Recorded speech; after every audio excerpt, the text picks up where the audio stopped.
Okay, so with our check it out problem that we have part A says they want us to graph this function and find its intercepts. Well, we're going to kind of trade that around. In reality, if we find the intercepts first, that's going to make it easier for us to graph it rather than having to make another table of values. Okay. So first thing, let's write down in our notes what is x representing in this problem and what is y representing. So it's 2x. So x, whatever it is getting multiplied by 2. What is x really representing then? Ricky? The number of pens, okay.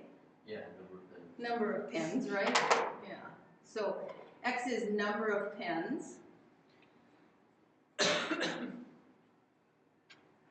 And apparently each pen is $2. Okay, what's y representing? Haley? Was that a hand up? Was that a hand up? No. Oh, okay. Oh. Brianna? Number of notebooks. Number of notebooks, okay. So, x is representing the number of pens, y is representing the number of notebooks. Apparently each notebook is $3. And altogether we have $60 that this person has $60 that they want to spend.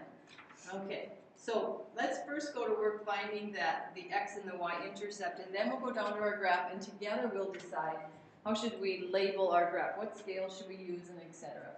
So first of all, I want you to do just like we did yesterday. This is already in standard form, so we don't have to do any adjusting there. I want you to plug in 0 in the appropriate place to get the intercepts.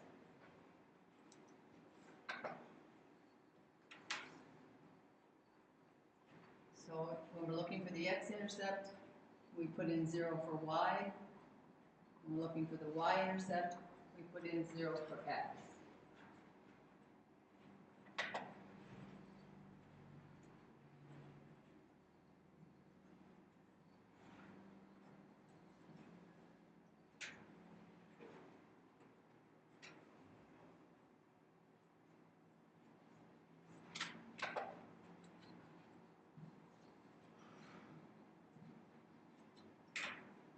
Okay, what's our x-intercept? 30. Which then lends its, what would the ordered pair name be for this intercept? 30, 0. Okay. And what's our y-intercept? 20. And what would its ordered pair name be? 0, 20. Okay. Okay, so we have found our intercepts, which will help us graph it. But all I've provided here for you is a quadrant 1 of the coordinate plane. So we're going to pick a scale, and we're gonna because we already have this picture of the coordinate plane, this much of the quadrant. I want you to first of all, what title is going to go on the x-axis? Pens. Okay. What title is going to go on the y-axis? Notebooks. So if you forgot this in your SQ3R, these are all things that are important to remember when you're graphing and you know what the information is representing. Okay? How many grid lines are there going across there on our x-axis? Anybody count them up?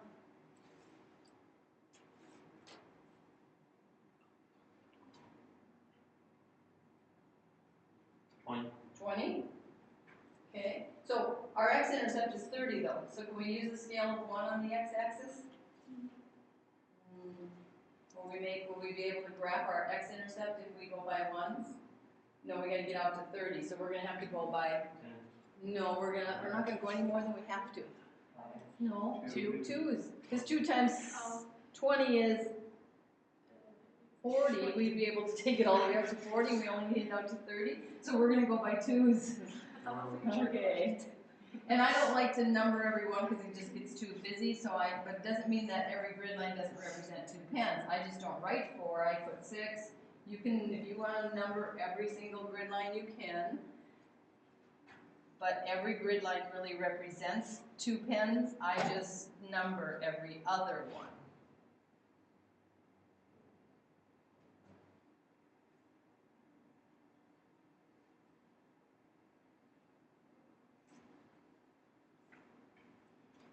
And we can put our x-intercept on there because we now have it numbered out, and then let's pick a scale for our y-axis. We needed to go to, what's our y-intercept again? 20, so we needed to go to 20. How many grid lines are there vertically? There's 20. Oh, there's enough. We can just go by ones. We get a nicer picture of the graph that isn't so small if we can go by, the smaller we can make the scale, the better. So we're going to go by ones. So I'm just again going to number every other one though, even though each grid line does represent a notebook.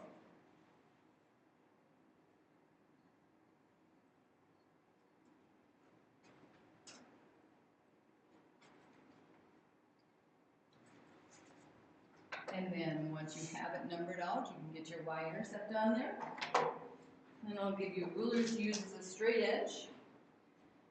When we draw the line through these points, what do you think? Do we think we need to extend the line outside of quadrant 1? Or in other words, do we have to go beyond the intercepts and put arrows at the ends of the lines?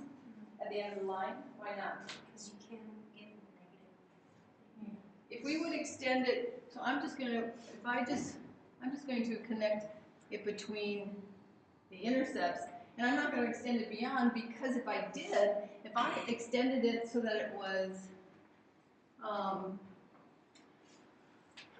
if I extended it so it went beyond up to here, what's happening over here? Negative pens. If I extend it down here, what's happening down here? Negative notebooks, and we can't really have such a thing, so we don't really need to extend it. We can stop at the intercepts, and in fact, now let's decide, even though we did draw a line between them, is this really a continuous graph? No. Or is it discrete? Why is it discrete? Because you can buy like half. Because you can't have half of a notebook, or part of a notebook, and you can't have Half of a pen. half of a pen or part of a pen, can you? So in reality, we have some just distinct points. The reason we connected it is just so we get a better picture of it. Can anybody, so we already know a couple of the points. Can anybody else tell me another one that they think would be a member of this discrete graph then? Go to your graph and look. Give me an ordered pair then that has whole numbers, because you can't have parts of pens or parts of notebooks. Brianna? 219. 219. Okay, well let's just check it out. 219, that would be right here, it appears. So 219 is right there. Let's do it mathematically though. 2 times 2 is? Because remember, pens are $2 a piece. So we spend $4 on pens. 19 times 3, because those are notebooks that are $3 a piece. What's 19 times 3? Wait, 19 times. 20 times 3 is? 57. Yeah, 60, we went one too many, so it's 57. So 57 plus 4, how many dollars is that? That's $61. So even though it appears that 219 is on that line, it's probably really close to it, but it's not really a member of this. Okay, Ricky? 617. 617, okay, let's go check that one out. 617, that's right here on my graph. Okay, mine kind of looks like it's passing at 616. 616, mine's right there. Should we go with that one? Or does yours look like it's passing through at 17? Mine is red. Okay, well let's figure out which one it might, if it could be either of them. I see what What is 6 times 2? 12.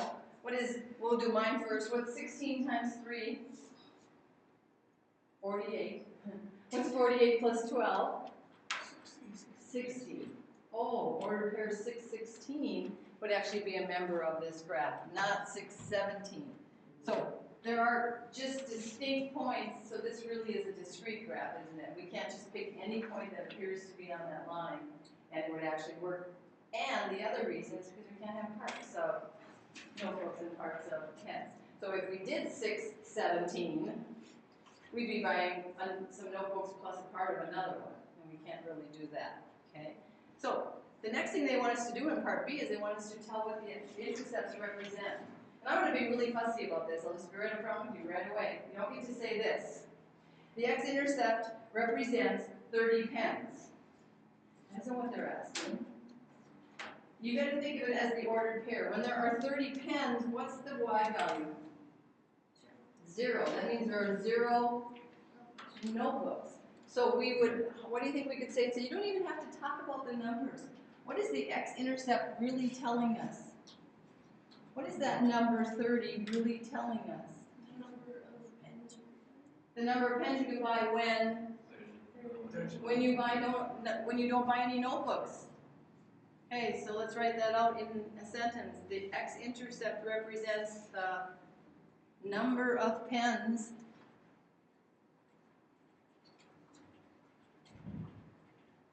bought when no notebooks are bought.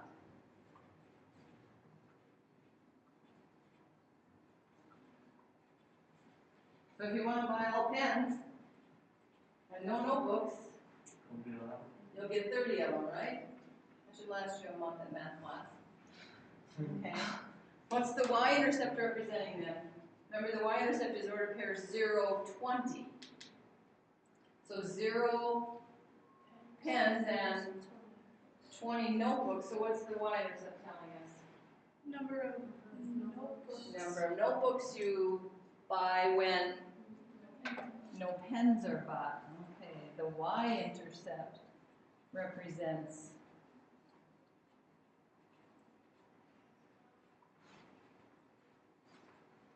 the number of notebooks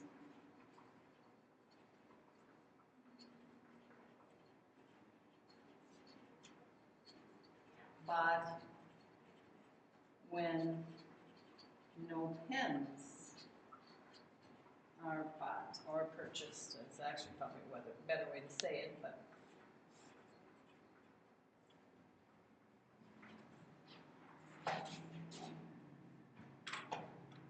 so notice we didn't even say anything about the numbers. We can look at our graph and see that, but when we look at the graph and look at those points, that's what we should be able to say, oh, that x-intercept tells me how many pens can be bought when you don't buy any notebooks. And the y-intercept tells me how many notebooks can be bought when I don't buy any pens. And anything in between is what?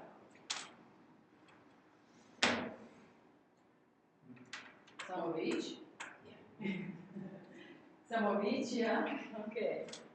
Anybody have questions about that, or maybe now do you have some stuff to clean up and add to or change or whatever in your SQ3R? Make sure that you know how to be complete on these.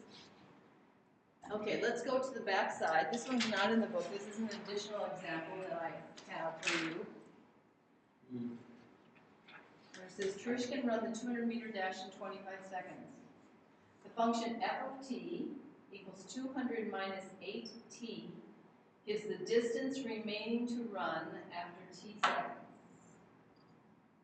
So what's f of t giving us? And that's like the y value. So we could, you know what, we could actually change this and make it into a y instead of an f of t. So we could say y equals, and then because we're also used to x, and we know what standard form looks like with x's and y's, could we make that t and an x? So in other words, on our graph, in reality, this is t, and this is f of t, but we're letting, when we work with it to get our x and y intercepts, we're going to work with x and y. Is that in standard form? Is that ready for us to find the x and y intercepts? No, what do we have to do to get it in standard form? Add what? Add 8x to both sides. Okay, 8x is being subtracted, and I want it over on the other side with the y, so I can just add it to both sides. And because it's addition, I can also let those guys trade places when I'm writing it down now. 8x plus y equals 200. Now it's in standard form, and we can go about finding the x and y intercepts pretty easily. So go ahead and, it says graph this function using the intercepts, so we need to find those intercepts. Find the x-intercept and the y-intercept.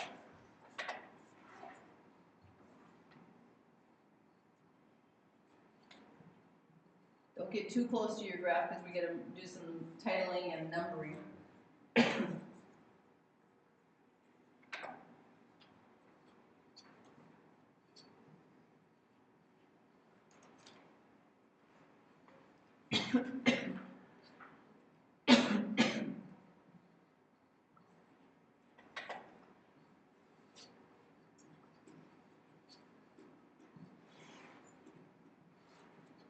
We're not getting really close, as I tell you not to.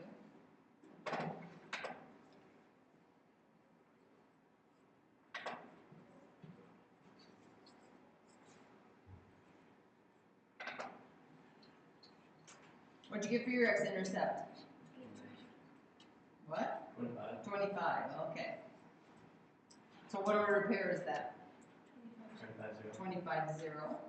Okay. It's kind of nice to think of them in ordered pair form when we have to describe what they represent. And then the y-intercept is 200, so 0, 200. Okay. So what do you think? What do you think our x-axis is? What's our x-axis representing? What's the title we're going to give it? What's the title for our t, also known as x-axis? Seconds, but so we'll say time. Basically, that's a good title. Time is a good title, and then in parentheses we'll say it's measured in seconds. If we just put seconds, somebody might think it's having seconds at a dinner table or something. We don't know. Okay, so time in seconds is what our x, also known as t-axis, is representing. What's our y-axis, also known as f of t-axis, representing? Distance, and it's distance remaining, isn't it? Okay, so what's that measured in? Measured in meters, okay. Distance remaining, measured in meters, okay. Well, notice I've already picked the scales for us. So the x-axis is going by what? 2's, okay, so go ahead and finish numbering that. And again, I'm just going to skip over. I don't have so many on top of each other. And the y-axis is going by tens. So we'll number accordingly.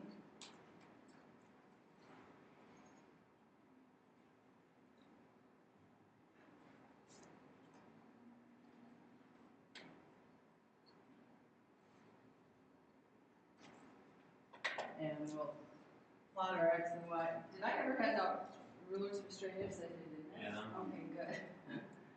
Now I think about it. Okay, and 25 is halfway between 24 and 26 down there on the x-axis. Would we extend our line past the intercepts this time?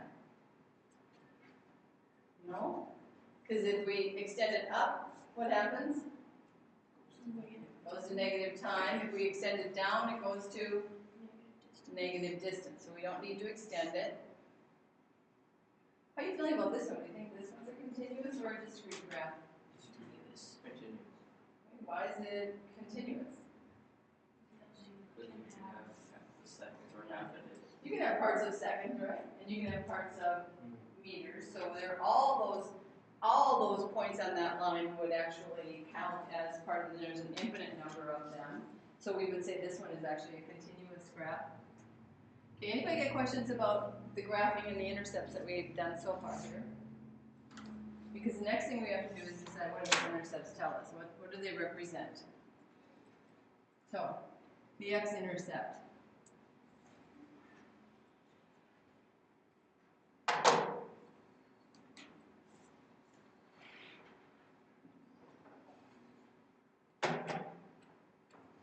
What's the x-intercept represent? Anybody got an idea for us? The time it takes. Time it takes for. Time it takes for what? To run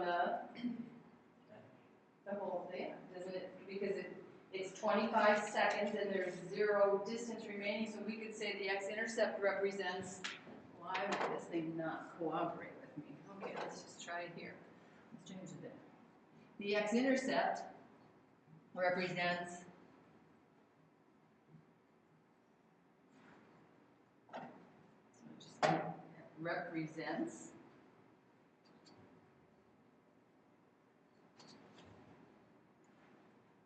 what do we say? How are we going to write? The time it takes her to run the race, right? Which is actually what they told us in the beginning.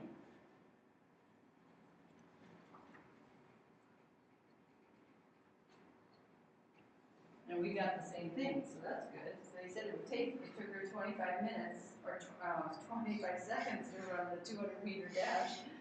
Okay. What's the y-intercept telling us then?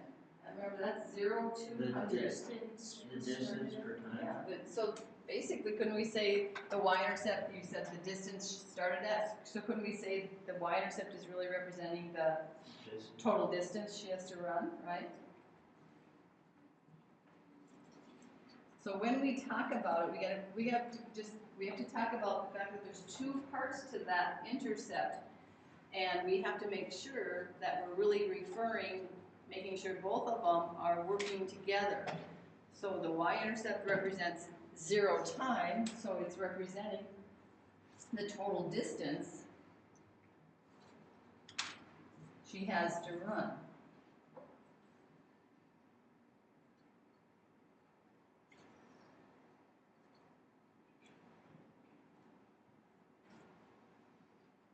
Okay. So we don't, when it says, what does the x-intercept represent, what does the y-intercept represent, this is not the answer we get. The x-intercept is 25 seconds. The y-intercept is 200 meters. Now, what's that telling us with regard to the whole problem? Because anything in between is what?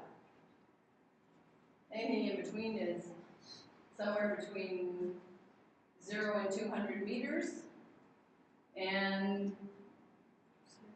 0 and 25 seconds. Anything else on that line? Or that's what we would find. Okay, let's call it to be done and let's get started on homework.